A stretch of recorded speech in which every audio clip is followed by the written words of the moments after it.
Paper 1000 number. इसमें विश्व विरासत होगा, विश्व विरासत और संस्कृति, समझ आ गया कि नहीं? कला एवं संस्कृति, भारतीय विरासत होगा और संस्कृति होगा, भारतीय विरासत और संस्कृति। इसमें आर्ट और कल्चर के बारे में पढ़ना रहता है। आप जिसको नॉर्मल पढ़े होंगे ना, भरतनाट्यम हेन तेन, उसको बहुत डिटेल से पढ़ना होगा, ठीक है? आपको इसमें दिक्कत नहीं आएगी। मणिकांत सर इससे अलग क्लास को लेंगे। वर्ल्ड हिस्ट्री, वर्ल्ड हिस्ट्री समझ में आ गया? वर्ल्ड हिस्ट्री के बारे में हम आपको क्या बोले? वर्ल्ड हिस्ट्री हम भी ले लेंगे, मणिकांत सर भी लेंगे। वर्ल्ड हिस्ट्री कभी कभी आपको, हमको यूट्यूब पे मौका मिलता है, कभी कभी इतिहास का क्लास ले लेते हैं। यूक्रेन का इतिहास हो गया, पुतिन का इतिहास हो गया, हिटलर का हो गया, ये सब इतिहास में आपको कभी कभी ऐसा बात पता चल जाएगा कि आपको जमीन, पैर के नीचे जमीन खसक जाएगा। तो यहाँ आपको क्या लिखना है?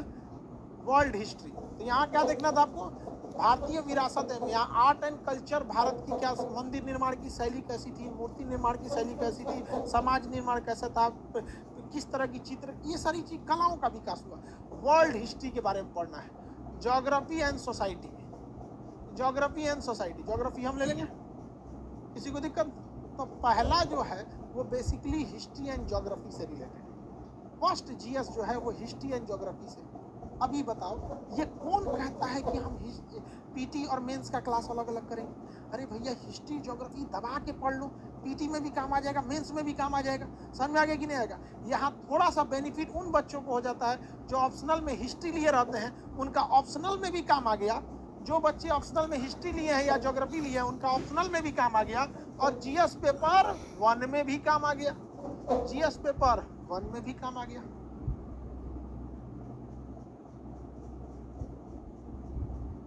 हो गया? जीएस पेपर 2 शासन व्यवस्था, शासन व्यवस्था। शासन व्यवस्था में क्या है भैया? हम लोग को शासन व्यवस्था मेनली ये पब्लिक एडमिनिस्ट्रेशन जब पढ़िएगा, लोक प्रशासन, पब्लिक एडमिनिस्ट्रेशन, उसी के अंतर्गत गवर्नेंस आता है। उसके अंदर क्या आता है? गवर्नेंस। तो ये लोक प्रशासन, पब्लिक एडमिनिस्ट्रेशन जिसका ऑप्शनल होगा ना, उसको ये चैप्टर अच्छा समझ में आ जाता है। संविधान, पॉलिटी यहाँ पे आ जाएगा आपको। सोशल जस्टिस आता है, सामाजिक न्याय, सोशल जस्टिस हो जाता है। कभी कभी ऐसे सोशल जस्टिस बहुत जरूरी है। कई बार ऐसा लोगों को सुने, कुछ लोग आरक्षण का समर्थन करेंगे, कुछ आरक्षण का एकदम विरोध करने लगे, तो सोशल जस्टिस आ जाता है। अंतर्राष्ट्रीय संबंध, इंटरनेशनल रिलेशन, अंतर्राष्ट्रीय संबंध, इसका मतलब पेपर सेकंड जो है ना, पॉलिटी से ज़्यादा रिलेट कर रहा है। पब्लिक एडमिनिस्ट्रेशन हुआ, कॉन्स्टिट्यूशन हुआ, आपका शासन प्रणाली हो गया, सोशल जस्टिस हो गया, इंटरनेशनल रिलेशन हो गया। सेकेंड पेपर ज़्यादा रिलेट कर रहा है किससे? सेकेंड पेपर रिलेट कर रहा है पॉलिटी और उससे, गवर्नेंस वगैरह से। सर गुजराती ऑप्शनल होगा? अरे यार, तो तुम गुजराती हो, तो तुमको क्या जरूरत है गुजराती ऑप्शनल की? चलिए, रिकॉर्डेड फॉर्म में भी हम दे सकते हैं, आपकी जैसी इच्छा, जैसी आप मर्जी। तो आप इतना देखें कि पेपर फर्स्ट अगर आप ओवरव्यू में बोलते हैं तो ये हिस्ट्री ज्योग्राफी इसमें मेन रहता है। अगर जीएस का पेपर फर्स्ट देखेंगे तो हिस्ट्री और ज्योग्राफी ज़्यादा मेन यही रहता है। इसमें देखेंगे तो पब्लिक एडमिनिस्ट्रेशन, पॉलिटिकल साइंस और इंटरनेशनल रिलेशन, ये इसके एक मुख्य अंग हो जाते हैं। मुख्य अंग के रूप में आप इसे देख सकते हैं। जीएस पेपर 3 ये भी 250 नंबर का होगा और 3 घंटे दिए जाएंगे इसमें भी लिखने के लिए। इसमें साइंस एंड टेक आएगा, आपका एक आर्थिक विकास, इकोनॉमिकल आ जाएगा, सर्वे वगैरह, science and tech, economical survey, जैव पर्यावरण आएगा, पर्यावरण, तो science and tech, environment and ecology, science and tech, environment and ecology. Environment खराब होगा तो डिजास्टर मैनेजमेंट आएगा। हम लोगों ने क्या किया, इन्वायरमेंट को रद्द कर दिया। तो आपको पढ़ना है पर्यावरण, आपको पढ़ना है पर्यावरण। पर्यावरण से खिलवाड़ कीजिएगा तो आपदा आएगी। तो साथ पढ़ना है आपदा प्रबंधन, साथ में क्या पढ़ना है? आपदा प्रबंधन। और उस आपदा प्रबंधन या किसी चीज़ में सिक्योरिटी बहुत मायने रखता है। तो देश की आंतरिक सुरक्षा, देश की आंतरिक सुरक्षा, देख रहे हैं कि किस तरह का नॉलेज खोजा जा रहा है एक आईएएस के बंदे में। समझ में आ गया?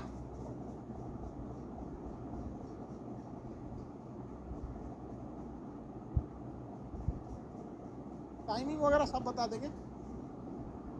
तो GS3 समझ में आ रहा है आप लोग को? साइंस एंड टेक आ जाएगा, इन्वायरमेंट एंड इकोलॉजी आ जाएगा। ये सारे क्लासेज आपको किस में आ जाएंगे? पेपर 3 में आएंगे। Paper 3। Paper 4 mainly ethics. Paper 4 ethics. Ethics का क्वेश्चन नहीं है, नैतिक शास्त्र है, सत्य निष्ठा नैतिक शास्त्र एथिक्स के क्वेश्चन आएंगे। ठीक है, आप लोग को एथिक्स के सर कल मिल जाएंगे। आप लोग को धीरे धीरे हम आपको एक आध दिन में सारे लोगों से हम इंट्रोड्यूस करा देंगे, लेकिन इतना हैवी कंजम्पशन है ना, आप देखिएगा तो आप खुद ही कंफ्यूज हो जाएंगे। आप लोग को अपना कमेंट दिख रहा होगा कि नहीं? मराठी मीडियम ये रिटेन का ही आपको प्रैक्टिस कराया जाएगा।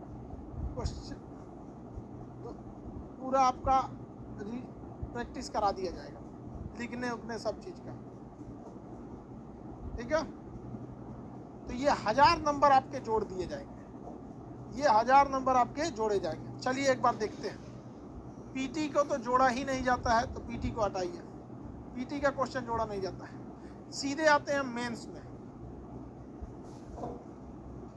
सीधे आते हैं मेंस में। मेंस के 300 नंबर का हिंदी नहीं जोड़ा जाता है, इंग्लिश नहीं जोड़ा जाता है, यानी ये पेपर क्वालिफाइंग हो गया, इसे नहीं जोड़ा जाएगा। जो भी जुड़ेगा ये जुड़ेगा। ऑप्शनल जुड़ता है, ऑप्शनल जुड़ता है। ऑप्शनल सब्जेक्ट एक ही होते हैं। ऑप्शनल में हम कितने सब्जेक्ट ले सकते हैं? एक ही सब्जेक्ट ले सकते हैं। जो मन है आपका एक सब्जेक्ट लीजिए। उस एक सब्जेक्ट के 2 पेपर होंगे 250-250 नंबर के। तो यहाँ से ये 500 नंबर आपका जुड़ेगा। ऑप्शनल का 500 नंबर जुड़ेगा। समझ में आ गया कि नहीं? ऑप्शनल का कितना जुड़ेगा? 500 नंबर जुड़ेगा। एसए का कितना जुड़ेगा? 250 नंबर जुड़ेगा निबंध का। ये 1000 नंबर GS 1 2 3 4, तो ये भी 1000 नंबर जुड़ेगा। तो 1000 और ये 700, 750, तो टोटल मेंस कितने नंबर का होता है? 1750। Total mains 1750। 50% ला दिए ना तो कोई नहीं रोक सकता आपको सिलेक्शन से। 50% ला दिए तो आपको सिलेक्शन से अच्छे नंबर से कोई नहीं रोक सकता। आंसर राइटिंग कैसे होगी? बिल्कुल होगी। डेली आपको आंसर राइटिंग करने को दिया जाएगा। जब एक चैप्टर खत्म होगा तो आपको आंसर राइटिंग का प्रैक्टिस कराया जाएगा। वो चिंता आप हम लोग के ऊपर छोड़िए।